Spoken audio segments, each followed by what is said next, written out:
até entrando num outro assunto, né, que também faz sentido com o que a gente estava falando aí, sobre a questão de ter duas direções ali que a pessoa acaba, né, falando sobre essa questão da cocriação, né, que a pessoa acaba pensando aquilo, né, pensando que, vou morar debaixo da ponte, nanana, ela acaba cocriando até, muitas vezes, aquela situação. De tanto ela colocar energia, pensamento, emoção naquilo ali, você acredita nisso? Você fala muito sobre isso, não fala? É total. Assim, de fato, a gente vive o que a gente acredita. Que a gente deveria viver, o que a nossa autoimagem é compatível com o que a gente vive. Então, e assim, e eu penso que nesse ponto tem uma diferença, porque assim, às vezes as pessoas elas podem levar para um lado assim, você vive o que você acredita. No sentido de que, eu acredito em ser bilionário, acredito em ser trilionário, não sei o que, tal, e que isso vai acontecer em uma semana, um mês, alguma coisa assim. Claro, as pessoas têm que entender que a gente, por mais que nós sejamos um ser espiritual, mas a gente vive um corpo físico e um universo físico.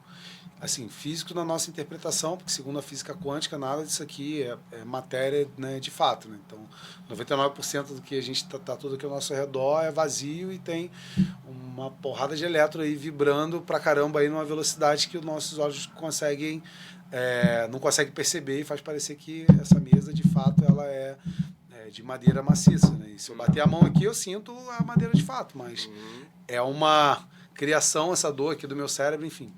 Mas esse acreditar, ele está muito envolvido que, às vezes, as pessoas elas não acreditam naquilo que elas desejam de fato, naquilo que elas querem de fato, porque muitas vezes elas estão desejando algo não pelo coração delas ou pela vontade própria, mas simplesmente um desejar de uma forma vazia, ou às vezes por inveja, ou às vezes por cópia de outras pessoas, sabe? O fulano, ele fez tal coisa, então talvez eu vou por esse caminho. E muitas das vezes, assim, as pessoas não estão desejando aquilo pelo próprio coração.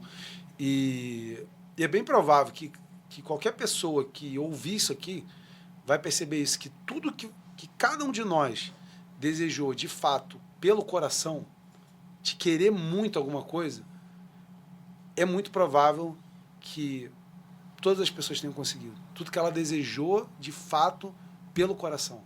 Não pela mente, não pelo racional, mas aquilo que era um desejo assim profundo de falar, eu de fato quero isso. Quero muito isso. E esse desejo do coração, ele é o desejo mais poderoso que existe. E aí, olha que interessante, né? Porque pro universo não tem desejo bom ou ruim. Tem desejo. Então o universo ele não entende o que é um desejo de morar debaixo da ponte e o que é o desejo de morar de frente para a praia. É um desejo. E esse desejo ele é carregado de sentimento. Então, assim, E tem outro livro muito bom que é do Segredos do Modo Antigo de Rezar. Acho que é do Greg Brady. Greg Brady. É um ótimo livro, por sinal. Que é como que os nossos sentimentos eles influenciam muito a realidade que a gente vive.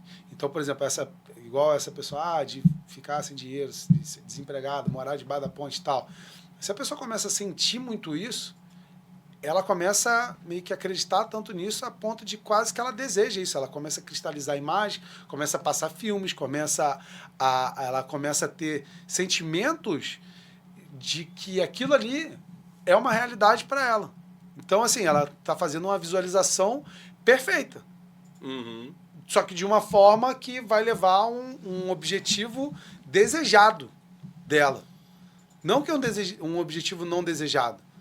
Porque, às vezes, até em situações que a gente... Ontem mesmo, saindo de casa com a minha esposa, ela falou, não sei se eu levo mais uma roupinha aqui para a Sofia e tal, que, né, vai que ela sei lá, ela tá numa fase ali que ela tá desfraldando, vai que de repente ela faz um xixi sem querer e tal. Ela, não vou levar não. Questão de se molhar, né? Aí, a gente está chegando no shopping, no caminho a gente viu a garrafinha d'água dela tava virada na cadeirinha e, tipo assim, molhou a roupinha dela toda. Tipo, Putz. exatamente assim, quase exatamente o que a Mayara previu, dela se molhar, mas só não foi com a urina, foi com água. Mas aí acabou que tinha uma roupinha lá atrás do carro lá e tal, né, que a gente tava com a mala no carro, mas tipo assim, a malinha da Sofia ficou em casa, entendeu? Então assim, ela acabou cocriando ali, uma cocriação rápida, de uma coisa que ela não desejava, mas na hora ela pensou, ela criou imagem.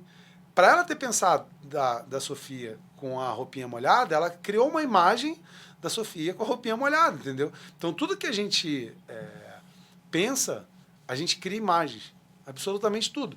E dependendo do estado que a gente se emociona com essas imagens ou com esses filmes que a gente está criando, isso aumenta o poder daquilo acontecer pra gente, certo? Então, para quem de repente está talvez numa espiral meio negativa, de que as coisas vão, sei lá, piorar, ou que alguma coisa ruim pode acontecer e tal, tem que começar a cancelar essas imagens. E aí tu vê, né, que tudo volta no começo que a gente falou aqui, né, que é do estado de presença, entendeu? Porque se a pessoa ela não está no estado de presença, ela não consegue perceber o que ela está pensando, que ela está tendo esses pensamentos, ela não consegue cancelar isso, ela não consegue dizer não para isso. Tipo, às vezes em voz alta mesmo, isso é bobagem, isso é bobeira, isso... Ou mudar a rota ali. Mudar a rota, entendeu? E se acontecer algo melhor? E se acontecer uma coisa boa por isso, entendeu? E se isso tudo for apenas coisas da minha cabeça? Que na maior parte das vezes é. Quantos problemas vocês já alucinaram, né? Assim, já pensaram que iria acontecer e que... Várias vezes. E que não aconteceu? É a maioria das coisas, entende? Então, esse estado de cancelamento desses processos de pensamento é muito importante para você não alimentar esse lobo. Né? Esse lobo, né? Sim, com certeza.